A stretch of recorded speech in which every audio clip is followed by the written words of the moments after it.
اعوذ باللہ من الشیطان الرجیم، بسم اللہ الرحمن الرحیم۔ آج کا ہمارا سبق ہے خطبہ نمبر 72۔ یہ خطبہ مولا امیر کائنات علی ابن ابی طالب علیہ السلام نے اس وقت فرمایا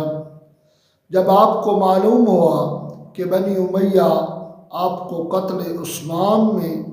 شراکت کا الزام رکھتے ہیں، تو آپ نے فرمایا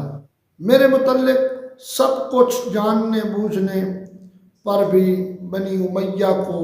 مجھ پر افطرا پردیزیوں سے باز نہیں رکھا، اور نہ ہی میری سبقت ایمانی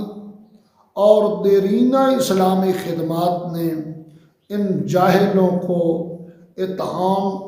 لگانے یعنی الزام لگانے سے روکا،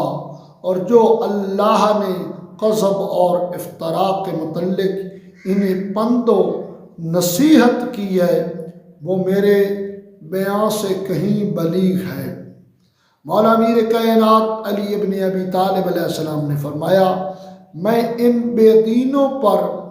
حجت لانے والا اور دین میں شک و شبہ کرنے والوں کا فریق مخالف ہوں،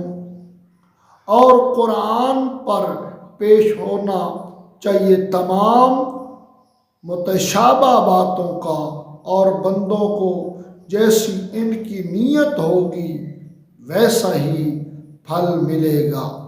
اللہم صلی علی محمد و آل محمد۔ حیدر حیدر حیدر حیدر حیدر حیدر حیدر حیدر حیدر حیدر یا مولا